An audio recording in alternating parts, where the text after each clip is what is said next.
ମାନେ ମୁନି ଋଷି ମାନେ ସେମାନେ ଜୀବନର 3 ଧାମ ଯାତ୍ରା କରନ୍ତି, ଗୋଟିଏ ଧାମକୁ ବାଦ ଦିଅନ୍ତି। এইଥିପାଇଁ ବାଦ ଦିଅନ୍ତି ସେ ଜାଣିଛନ୍ତି ଆରଥର ଆସିଲେ ଆମେ ସେଇ ଧାମକୁ ଯିବୁ।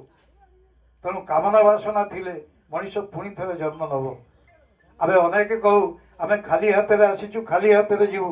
ଠାକୁର ଅନୁକୂଳ ଚନ୍ଦ୍ର ମାନେ ଜଣେ ବଙ୍ଗଳାର ସାହିତ୍ୟିକ କହୁଛନ୍ତି, କିଏ କହେ ତୁମେ ଖାଲି ହାତେ ଯିବ, ମରଣ ତତେ ଯେବେ ଧରିବ, ଜୀବନରେ ତୁ ଯାହା କରିଥିବୁ ଶେଷରେ ତତେ ନେବାକୁ ହବ। କିଏ କହିଲା ଆମେ ଖାଲି ହାତରେ ଫେରିବା ବୋଲି? କିଏ କହୁଛି ଆମେ ଖାଲି ହାତରେ ଆସିଛେ ବୋଲି?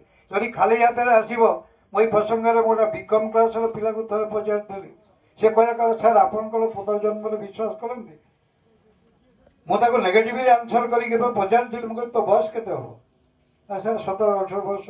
ମୁଁ କହିଲି ତୁ ଜାଣିନି ତୋ ବାପା କେତେ କଷ୍ଟ କରିକି ତୋତେ ପାଠ ପଢ଼ଉଛି, ତୋତେ ଭଲ ପ୍ୟାଣ୍ଟ ସାର୍ଟ 2 ଖଣ୍ଡ ଦେଇପାରୁନି। ହୁଏତ ଆଉ ଗୋଟିଏ ପିଲାର ବୟସ 17 ବର୍ଷ, ଯେ ଆଗାମୀ ସମୟରେ ବ୍ରିଟେନର ରାଜା ହବ, ପ୍ରିନ୍ସ ୱିଲିୟମ।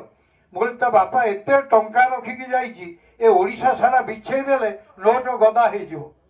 ତା ବୟସ ବି 17 ବର୍ଷ। ଆଉ ହୁଏତ କେଉଁ ପିଲାକୁ ଦେଖିବୁ ପୋଲିଓ ହେଇଛି, ଚାଲି ପାରୁନି, ଆଖିକି ଦିଶୁନାହିଁ, ଜୀବନଟାକୁ ବଞ୍ଚିବା ପାଇଁ କି କଷ୍ଟ କରୁଛି, କି ସଂଗ୍ରାମ କରୁଛି, ତା ବୟସ ବି 17 ବର୍ଷ ହେଇଥିବ। ମୁଁ ଯଦି ପଚାରେ ଏ ଈଶ୍ୱରଙ୍କ ଦରବାରରେ ଏ ବି ଭିନ୍ନତା କାହିଁକି? କ'ଣ ଭୁଲ ଥିଲା ତାର? କ'ଣ ଭୁଲ ଅଛି ଆମର? ଏତେ ଲୋକ ଆମେ ବସିଛେ ଏଠି, ଆମ ଭିତରେ ବି କିଛି ଲୋକ ଅଛନ୍ତି କିଏ ଲକ୍ଷ ଲକ୍ଷ ଟଙ୍କା କମେଇ କରୁଛନ୍ତି।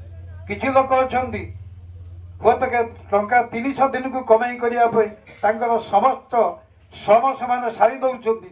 ଯଦି ପଚରାଯାଏ କ'ଣ ଆମର କ'ଣ ଭୁଲ ଥିଲା, ଆଉ ଏଇ ଭୁଲଟା ଏଇ ସବୁଗୁଡ଼ିକ ଆଲୋଚନା ହେଇଛି ତତ୍ତ୍ୱମୀମାଂସାରେ।